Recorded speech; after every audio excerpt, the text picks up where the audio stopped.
C'est ici que ça se passe. Ah bah oui, c'est ici que ça se passe. Allez. Bah allons-y, hein. Ça tourne. Moteur. Action. Ok, je sors. Il est vraiment magnifique. Je m'en lasserai jamais. On lui donne plusieurs noms. Le lac Émeraude, la Mecque, le Mythique. C'est peut-être pas le plus beau, hein, de l'Hexagone. Mais alors, c'est de loin le plus connu dans le monde entier.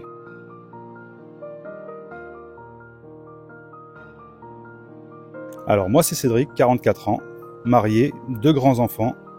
Je suis né en Lorraine à 24 km de Nancy en Meurthe-et-Moselle, mais je suis arrivé dans la région à l'âge de 2 ans. Donc on peut pas dire que je suis un enfant du pays, mais presque. Et j'habite à une vingtaine de kilomètres de Saint-Cassian.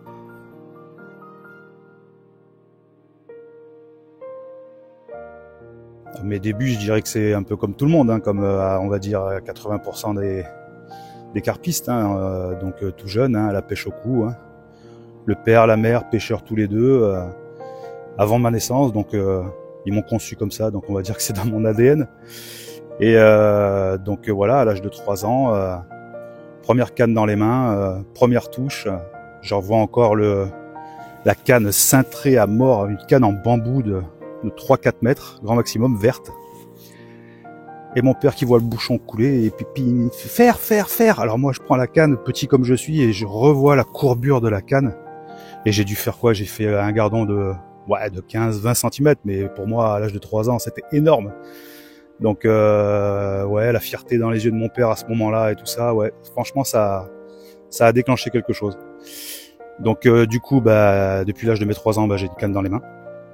Donc j'ai continué à pêcher avec mes parents jusqu'à toute mon adolescence.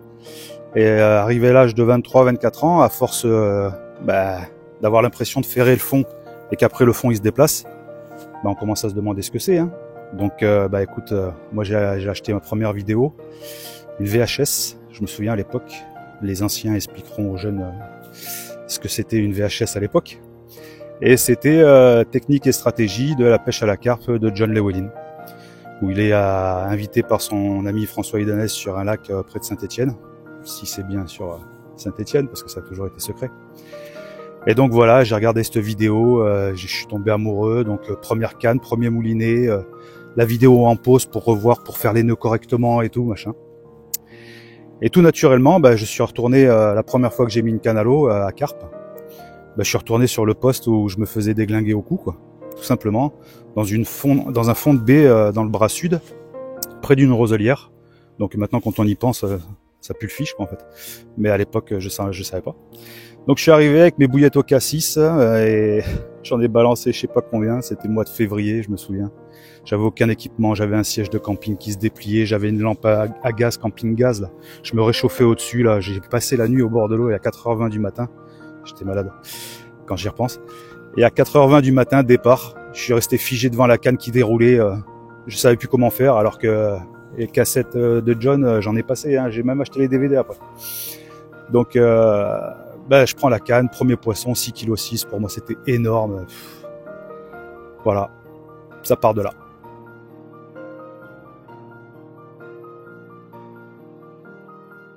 Polyvalent. Polyvalent parce que voilà, bah, j'ai débuté cassien, donc pêche en bateau. Mais les circonstances de la vie ont fait que la vie professionnelle et familiale a changé. Donc j'avais plus le matériel adéquat pour pêcher cassien, j'avais plus le temps non plus pour pêcher cassien, donc j'avais que des pêches rapides de journée. Et les pêches rapides de journée, si je voulais faire du poisson rapidement, bah, il y avait une gravière qui s'y prêtait bien. Mais bon, c'était de la longue distance, donc il a fallu que je m'adapte. Donc voilà quoi. Donc il y en a, ils excellent dans la pêche en bateau et on leur met des distances sticks dans les mains, bah, ils sont perdus. Et inversement, bah, moi j'ai voulu pallier à ce petit défaut, donc au moins je peux faire face à quasiment toutes les situations.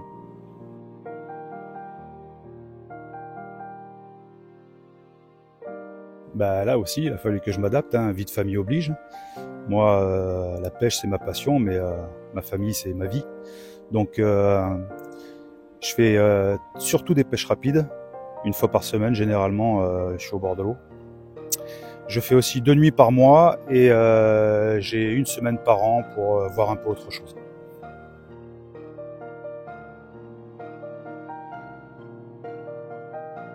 Ah non, non, non, pas du tout.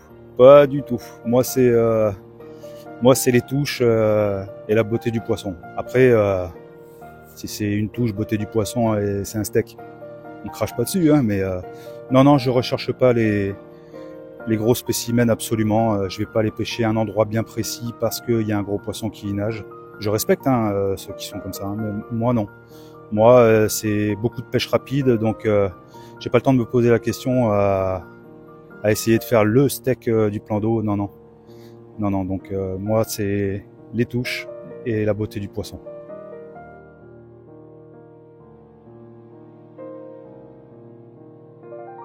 Alors oui, effectivement, oui, j'ai un partenariat. Autant en parler tout de suite, de toute façon ça va se voir sur les vidéos. Donc oui, j'ai un partenariat avec la marque O2 Spot, c'est un fabricant d'appâts artisanaux. Et donc ça va faire maintenant 3 ans, au mois de mai ça va faire 3 ans que je pêche pour eux, mais la rencontre a été un petit peu particulière. Donc en fait, comme tout le monde, hein, comme tout le monde, j'en avais marre de mettre entre 10 et 15 euros le kilo de billes. Donc j'ai testé beaucoup de marques, j'ai roulé moi-même mes billes, mais maintenant je peux plus les rouler, j'ai plus ce qu'il faut, j'ai plus l'atelier, parce que quand on roule à grande échelle, vous savez ce que c'est.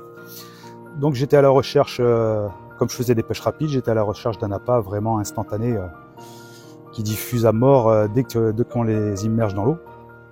Et c'est un ami à moi qui m'a dit tu devrais regarder cette marque et tout ça, bon esprit, bonne farine et tout, et des prix vraiment attractifs.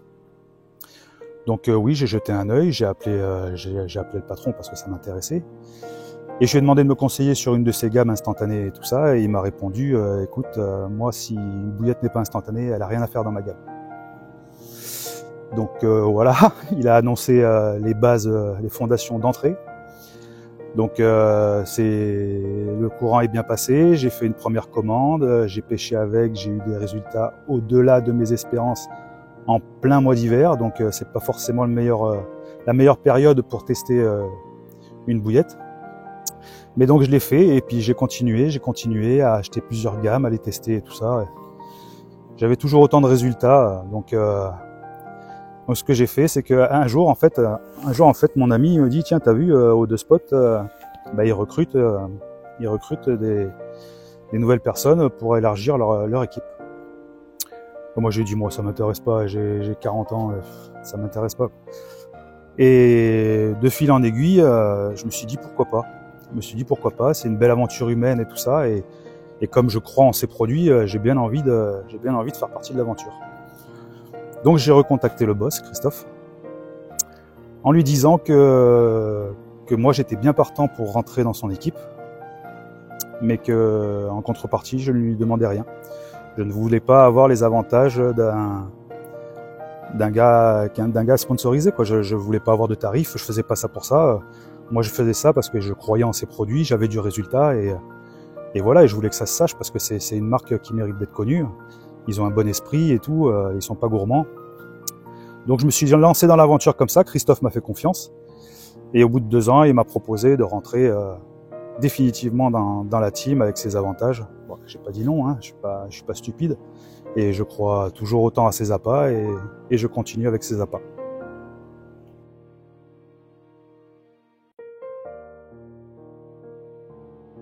Alors oui, bien sûr, il y en a eu plusieurs, hein. Donc c'est déjà John Llewellyn qui m'a donné l'électrochoc avec ses vidéos. Ensuite, de fil en aiguille, on rencontre du monde au bord de l'eau. Donc je pense à Renaud déjà, il se reconnaîtra, qui est toujours d'active dans le monde de la carpe, surtout à Cassien.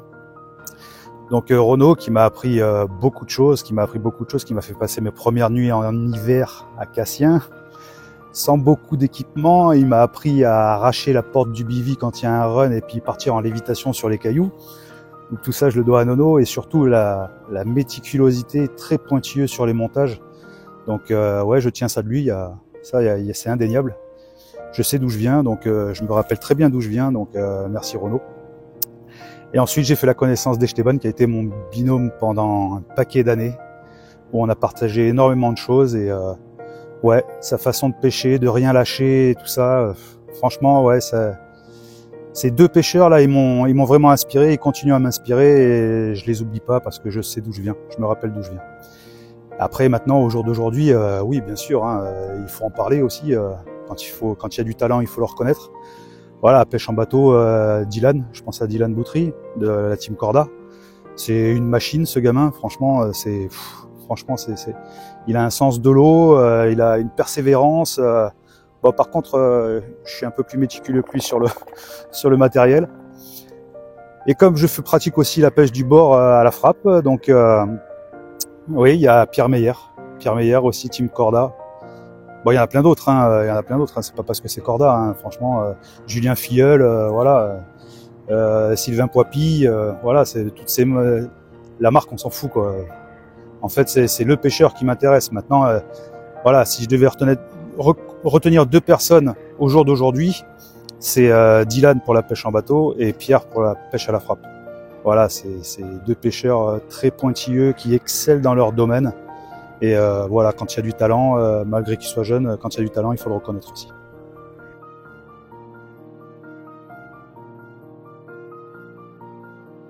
Ben, en fait, je me rends bien compte que j'ai énormément de chance parce que j'habite pas loin de Saint-Cassien.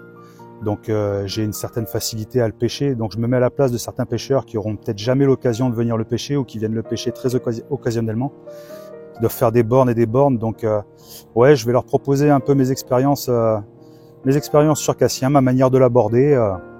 Voilà, partager ça avec eux parce qu'ils auront peut-être jamais la chance de venir ici. Donc leur faire partager ce site mythique. Et bon, il y aura pas que du Cassien, hein. Il y aura deux gravières, donc une à la frappe et une en bateau amorceur. Il y aura une petite rivière, il y aura du fleuve, voilà, il y aura différentes pêches, différentes tactiques. Et ce sera ma manière de les aborder. Je dis pas que c'est la meilleure, je dis juste que c'est ma manière de les aborder. Et voilà, donc j'aimerais partager ça avec tout le monde et surtout échanger quoi, faire des rencontres aussi. Mais voilà, moi mon esprit c'est le partage, l'échange, la convivialité surtout, et puis les bons moments au bord de l'eau.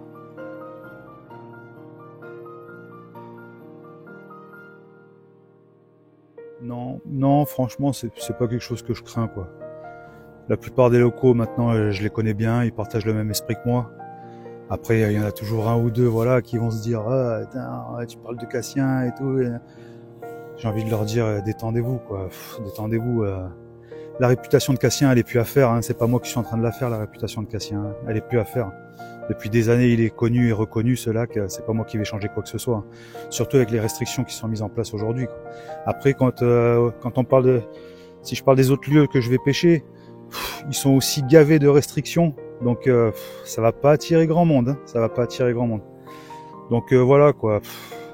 J'ai envie de leur dire, voilà, cette eau, les carpes qui sont dedans. Ce poste, rien ne nous appartient, on est là pour se faire plaisir, c'est une passion avant tout. Lorsque vous avez pris une canne pour la première fois de votre vie quand vous étiez môme, c'était par plaisir, c'était pas pour faire mieux que l'autre, il n'y avait pas de réseaux sociaux, machin. Donc voilà quoi, détendez-vous quoi et vivez votre passion à fond. On n'est pas là pour se tirer dans les pattes, on a exactement la même passion, on peut échanger, partager, on gagne un temps fou quoi. Seul on avance lentement, à plusieurs on va beaucoup plus vite et plus loin. Donc voilà quoi. Bah après voilà, je peux pas empêcher les critiques. Hein. Si elles sont constructives, il n'y a pas de problème. Hein. Après si c'est critiqué pour critiquer, bah il y aura du répondant hein, forcément. Et voilà, moi je trouve ça dommage. Mais moi voilà, mon esprit c'est le partage. J'ai envie de faire ce que je veux. Voilà. Et il y a rien de criminel à ce que je fais. Et il faut pas oublier que c'est au bord de l'eau qu'on obtient des résultats, c'est pas derrière un clavier.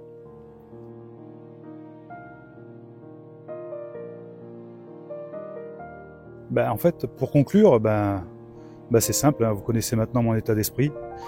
Moi, je suis pas là pour cacher les choses, hein, je suis là pour vivre ma passion à fond et la partager. Donc si vous voulez voir du Cassien, si vous voulez voir des gravières publiques, fleuves, rivières, avec différentes techniques, de la présentation de matériel aussi, je vais présenter aussi mon matériel, pourquoi pas, ça peut intéresser certaines personnes, parce que moi je suis en recherche constante, on va dire, du meilleur rapport qualité-prix. Je pense qu'il n'y a pas besoin de mettre des fortunes dans le matériel pour pouvoir pouvoir assouvir sa passion. Mais oui, une petite présentation de matériel sur des choses qui valent vraiment le coup, pourquoi pas. Donc voilà, ce sera. Après, j'ai pas de gros moyens vidéo, donc je filme avec mon iPhone 14 Pro. J'ai un micro à 40 balles sur Amazon. Voilà, j'ai pas d'énormes moyens, donc j'ai une GoPro Hero 4 Silver qui m'a été gracieusement donnée par mon binôme Richard. D'ailleurs, je te remercie, Richard. Bisous à toi, je te kiffe. Donc voilà, quoi, j'ai des petits moyens, je vais faire ce que je peux à mon niveau. Je ne m'appelle pas Romain Blot. D'ailleurs, j'ai énormément de respect pour ce garçon, quoi. Il a un travail monstrueux, quoi. C'est impressionnant, quoi. C'est impressionnant. Après, c'est son domaine, mais voilà, lui aussi, il excelle dans son domaine. C'est toujours à la recherche de la perfection. Il se remet tout le temps en question, alors qu'il fait des choses admirables. Franchement, beaucoup de respect pour ce garçon. Je vous invite à le suivre sur ses réseaux. C'est franchement intéressant. Vous qui faites du montage vidéo et tout ça, il est de très bons conseils. Il est disponible. Franchement, c'est quelqu'un que j'apprécie beaucoup, malgré que je l'ai pas encore rencontré physiquement. Mais voilà, quoi, il fait un boulot énorme et je tiens à le souligner. Voilà, et on parlait justement des gens qui m'ont marqué. Je pense à son frère, je pense à Julien, qui est en matière de polyvalence pour moi le meilleur pêcheur qu'il y a au jour d'aujourd'hui, que ce soit pêche en bateau ou pêche du bord. Franchement, il y a rien à redire, quoi. Il est impressionnant, il est impressionnant. Donc voilà, petit clin d'œil aussi à Julien. Donc je vous invite à vous abonner. Je dis pas qu'il y aura une vidéo toutes les semaines, mais je ferai de mon mieux. Donc soyez indulgents sur la qualité des vidéos. Comme je vous l'ai dit, j'ai pas de gros moyens, donc je fais ce que je peux avec ce que j'ai. Et voilà, en tout cas, je vais le faire avec plaisir et surtout avec passion.